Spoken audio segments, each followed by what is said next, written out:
Pekerjaan Hamid akhir-akhir ini sangat padat.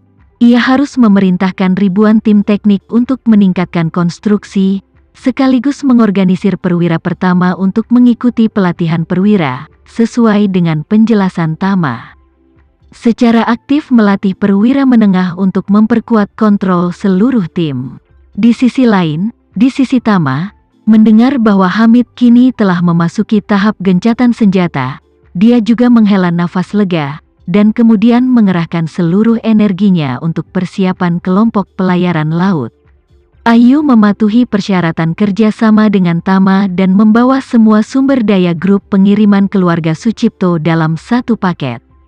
Untuk bekerja sama dengannya, Nanako juga secara pribadi muncul dan mendirikan perusahaan patungan dengan Ayu. Tama kemudian meminjam kata dari masing-masing nama keluarga mereka dan menamai perusahaan Isu Shipping. Perusahaan patungan ini, yang tampaknya didirikan bersama oleh keluarga Ito dan Ayu, dan keluarga Ito memegang 51% saham. Ayu memegang 49%, tetapi kenyataannya, 51% saham yang dimiliki oleh keluarga Ito dipegang atas nama Tama. Grup pelayaran laut keluarga Sucipto sebelumnya telah dikenai sanksi dan semua kualifikasi bisnisnya dicabut. Namun, karena keluarga Ito adalah perusahaan milik asing dan memiliki dokumen kualifikasi yang sempurna, sifat Isu Shipping kali ini juga menjadi joint venture yang dipimpin asing. Semua sanksi sebelumnya dilewati untuk keluarga Sucipto. Karena Melba memiliki lebih banyak pengalaman dalam manajemen bisnis daripada Ayu, dan ada ayahnya Pollard di belakangnya, CEO Isu Shipping adalah Melba. Ayu, sebagai CEO pengiriman Isu, juga merupakan Chief Operating Officer, yang bekerja sama dengan Melba untuk mengelola perusahaan bersama.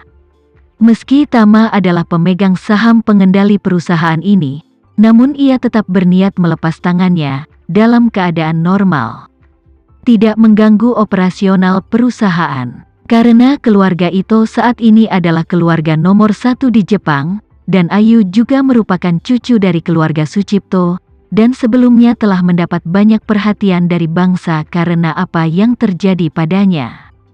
Jadi kali ini dia mengeluarkan grup pengiriman keluarga Su untuk bekerja sama dengan keluarga Ito segera setelah berita itu dirilis.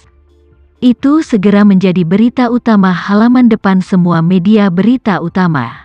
Melba merasa bahwa ini adalah kesempatan yang baik untuk memanfaatkan kesempatan untuk memainkan gelombang iklan gratis. Jadi dia berinisiatif untuk menemukan Tama dan berencana untuk memilih hari yang baik. Hal ini untuk mengadakan konferensi pers untuk mengumumkan secara resmi berdirinya Isu Shipping, sehingga dapat menciptakan kesadaran terlebih dahulu. Tama secara alami tidak memiliki masalah dengan itu, jadi Melba berdiskusi dengan Ayu dan memutuskan untuk menyerang saat setrika masih panas dan mengadakan konferensi pers sesegera mungkin. Kebetulan Nanako belum pergi, jadi setelah beberapa wanita duduk dan berdiskusi, mereka akan membiarkan Nanako dan Ayu memimpin dan mengadakan acara peluncuran besar di Hotel Shangri-La. Konferensi ini mengundang banyak media dalam dan luar negeri untuk berpartisipasi, Tama sebagai bos besar yang tersembunyi, tetapi juga oleh beberapa wanita harus hadir untuk mendukung adegan itu. Jadi, pada hari peluncuran, dia datang ke Shangri-La lebih awal untuk mempersiapkan konferensi pers hari ini. Untuk konferensi ini, jadi dia secara khusus mendekorasi ulang aula perjamuan Shangri-La, yang cukup untuk menampung beberapa ratus jurnalis dan tamu. Selain wartawan media, banyak tokoh penting di Jakarta juga diundang ke tempat tersebut. Ketika Tama tiba di Shangri-La, para reporter dan tamu belum tiba di waktu masuk. Devano datang ke pintu masuk utama untuk menyambutnya, dan setelah menyerahkan mobil Tama kepada petugas parkir, dia berkata kepada Tama, "Tuan muda, Nona Nanako, Nona Sucipto, Nona Suteja, dan Nona Erik semuanya ada di ruang VIP. Apakah Anda ingin saya membawa Anda ke sana sekarang?" Tama mengangguk dan berkata, "Bawa aku ke sana, Devano buru-buru memimpin di depan, berbisik kepadanya saat dia berjalan, "Tuan muda, kepala pelayan Leo baru saja menelepon saya dan ingin saya mengkonfirmasi dengan Anda waktu kedatangan Anda di Surabaya." Tama kemudian berkata, "Festival Qingming diadakan pada tanggal 5 April, jadi bukankah saya akan tiba di Surabaya pada tanggal 4 April?" Devano berkata, dia takut kamu akan bersedia pindah pada tanggal 4.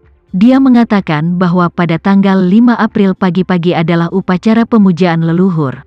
Upacara pemujaan leluhur yang begitu besar, biasanya harus mengkonfirmasi semua proses pemujaan leluhur 2 atau 3 hari sebelumnya. Kalau begitu harus mengadakan pertemuan keluarga, kamu juga harus hadir. Tama memikirkannya dan berkata, "Biarkan saja mereka mengatur upacaranya, saya tidak akan terlibat. Saya akan pergi ketika saatnya untuk berpartisipasi." Devano menjelaskan, "Tuan muda, Leo tahu bahwa Anda tidak benar-benar ingin pergi ke sana lebih awal. Tetapi dia masih meminta saya untuk menyampaikan kepada Anda bahwa dia berharap Anda dapat pergi ke Surabaya pada tanggal 3 April. Pertemuan keluarga awal dapat ditiadakan, tetapi tanggal 4 April adalah pertemuan terakhir sebelum upacara leluhur. Anda sebaiknya berada di sana. Ada banyak ritual dan proses yang sangat membosankan. Jika Anda tidak berkomunikasi dengan baik sebelumnya, saya takut ketika saatnya tiba, sesuatu akan salah." Tama ragu-ragu sejenak, mengangguk, dan berkata, "Oke, kalau begitu aku akan pergi ke sana pada tanggal 3 April.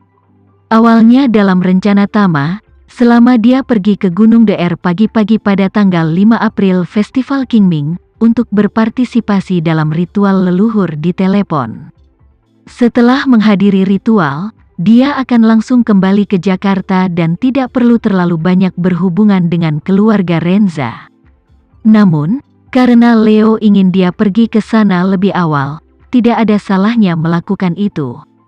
Meskipun dia agak jijik terhadap keluarga Renza, dia masih mempercayai Leo.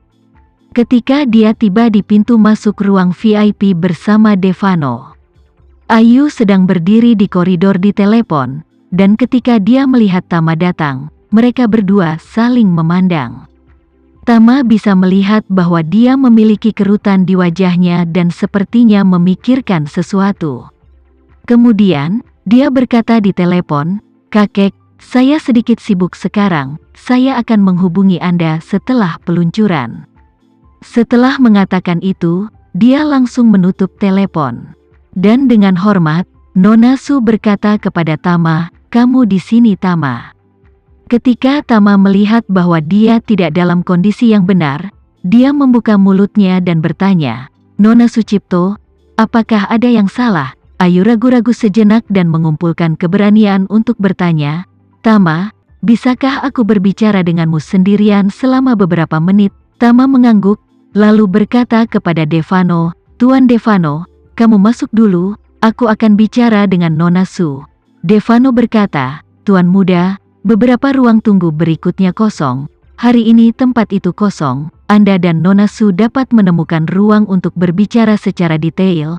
Bagaimanapun, kami masih memiliki setengah jam sebelum peluncuran." "Baik." Tama menoleh ke Ayu dan berkata, "Nona Su, ayo pergi ke ruang tunggu di dalam." Ayu mengangguk, "Oke."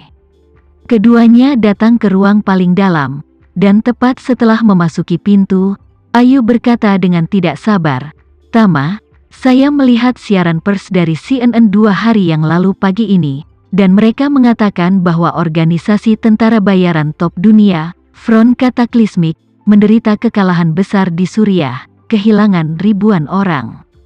Dan orang yang menyebabkan kerugian besar bagi mereka adalah pemimpin kelompok oposisi di Suriah bernama Hamid. Saya ingin bertanya, apakah ayah saya ada di pangkalan Hamid ini?" Tama mengangguk dan dengan anggun mengakui, "Benar, ayahmu memang ada di tempat Hamid." Mengatakan itu, dia sedikit terkejut dan bertanya, "Masalah ini telah berlalu selama beberapa hari, dan kamu baru mengetahui beritanya?" Ayu berkata, "Hal ini pada dasarnya tidak dilaporkan di negara ini, hanya saja situasi di Suriah lebih bergejolak. Saya mengetahuinya pagi ini di situs web berita luar negeri.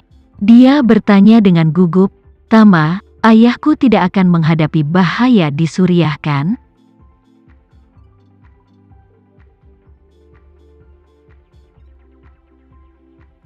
Sekian dulu ya video kali ini, kita lanjutkan lagi videonya di lain waktu.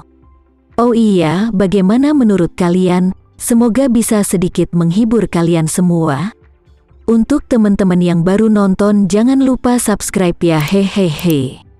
Dan kalau teman-teman ada yang ingin gabung langganan, bisa langsung gabung saja untuk dapat fitur yang menarik dan sedikit membantu Mimin. Terima kasih banyak sudah menonton, sampai jumpa lagi, bye.